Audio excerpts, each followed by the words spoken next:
جس میں انسان یہ سمجھتا کہ میں کچھ نہیں ہوں، حالانکہ اللہ پاک آپ کو فرما رہے ہیں انی جاعل فی الارض خلیفہ، میں دنیا میں اپنا خلیفہ بنانے والا ہوں۔ لیکن ہوا یہ کہ انسان کو ہمیشہ یہ باتیں بڑی اچھی لگیں، وہ خود محنت نہیں کرنا چاہتا، اسے یہ لگتا ہے کہ اس کی جگہ کوئی اور بس ایسے کر دے، ایسے کر دے، ویسے کر دے، اور پھر وہ جو سنتا ہے بچپن سے قصے کہانیاں،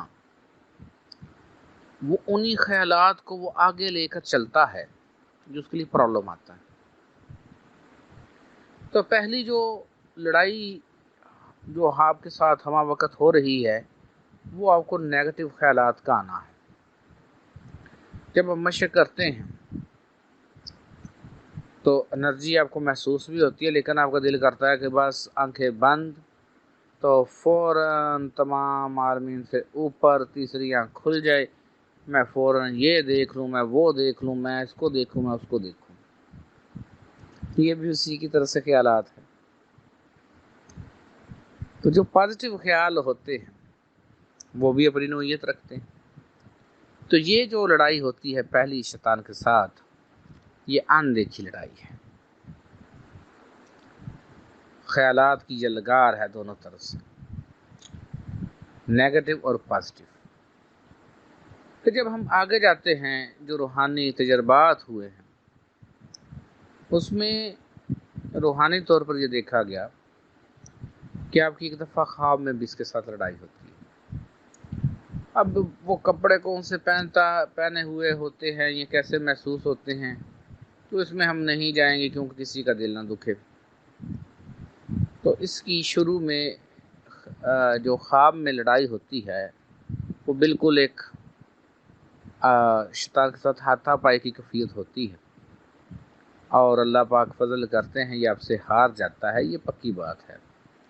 لیکن انسان بھی تھک کر چور ہو جاتا ہے اور انسان کو محسوس ہوتا ہے۔ پھر جب ہم مزید آگے ترقی کرتے ہیں، مزید آگے جاتے ہیں، تو ایسی کیفیت ہوتی ہے جس میں ہمیں یہ محسوس بھی ہوتا ہے کہ شیطان ہے، لیکن یہ اس سے پہلے ہمیں نور محسوس ہوتا ہے۔ یہ بات ذہن میں رکھیے، قدرت والا ہم کو تنہا نہیں چھوڑتا، یہ پکی بات ہے۔ اب پہلے نور ہوتا ہے، انسان کی طرف آتا ہے، تو اس میں کچھ راز اور نیاز کی باتیں ہوتی ہیں، اور پھر شیطان بھی آتا ہے جو آفرز کرتا ہے، جو اس نے مہلت مانگی ہے، وہ دنیا کی چیزیں کہ یہ دولت لے لو، یہ لے لو، یہ لے لو، یہ چھوڑ دو۔ تو لیکن کیونکہ انسان کو اس وقت اس نور میں اتنا سرور آتا ہے اور اتنا سرور آ چکا ہوتا ہے کہ انسان یہ کوئی بھی آفر اس میں سے قبول نہیں کرتا ہے۔ تو بعد میں اللہ پاک کی طاقت اور نور اس کو جا کر لگتا ہے اور یہ دور جا کر گر جاتا ہے۔ ایک اور کیفیت آتی ہیں جب ہم آگے بڑھتے ہیں، بڑے ہو جاتے ہیں، ہمارے اندر اپنے اندر اتنی طاقت اور انرجیز ہوتی ہیں، تو پھر یہ آمنے سامنے آتا ہے۔ وہاں پر جو آمنے سامنے لڑائی روحانی طور پر دیکھی گئی اور محسوس ہوئی ہے، تو وہ بھی ایک کافی اسٹرانگ پاور کے ساتھ لڑا جاتا ہے، اور یہاں انسان خود جیت جاتا ہے، یا انسان کا جو مرشد ہے، حقیقی مرشد، وہ آ کر اس کو ختم کر دیتا ہے، شیطان کو۔ جب پورا یہ ہار جاتا ہے، اور اس سے پہلے یہ بھی ذہن میں رکھیے گا کہ آپ کو میں نے بارہا کہا ہے اپنے لیکچرز میں کہ عام بندوں کی طرف تو یہ جاتا ہی نہیں ہے، اور کتنے بندوں سے تو نفرت کرتا ہے شیطان۔ حیران ہوں گے آپ، کتنے ایسے لوگ ہیں جو انسانی وجود رکھتے ہیں لیکن وہ انسان نہیں ہے، ان سے وہ نفرت کرتا ہے۔ شیطان ان انسانی وجودوں سے نفرت کرتا ہے۔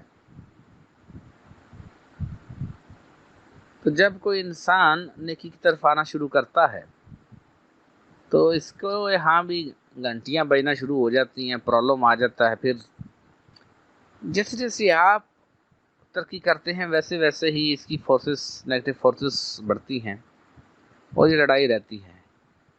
اور بعد میں پھر میں نے جیسے آپ کو کہا جو میلز ہوتے ہیں ان پر یہ لونا کا اٹیک کرواتا ہے، جو فیمیلز ہیں ان پر کچھ اور اٹیک ہوتے ہیں۔ تو شعوری لڑائی رہتی ہے، شعوروں میں لڑائی رہتی ہے، خیالات میں لڑائی رہتی ہے، پھر خواب میں لڑائی ہوتی ہے، پھر نور کے میدان میں لڑائی ہوتی ہے، پھر آمنے سامنے بھی لڑائی ہوتی ہے۔ تو اللہ پاک کی مدد انسان کے ساتھ ہوتی ہے ہمیشہ، اور یہ دیکھا گیا ہے کہ انسان کبھی اس سے ہارتا نہیں ہے۔ اور ایک جگہ ایسی آتی ہے جب سند دینے کا وقت ہوتا ہے، اس کو بلا کر ایک ایسی محفل میں بڑا پھر شیطان کو بے عزت کیا جاتا ہے۔ اور ایون جیسے کہ اس نے شیطان نے خود کہا ہے سورۃ سواد میں کہ آپ کے جو مخلصین ہیں ان پر میرا زور نہیں ہے۔ تو جب مخلصین پر زور نہیں ہے تو مان تو رہا ہے کہ مخلصین پر میرا زور نہیں ہے۔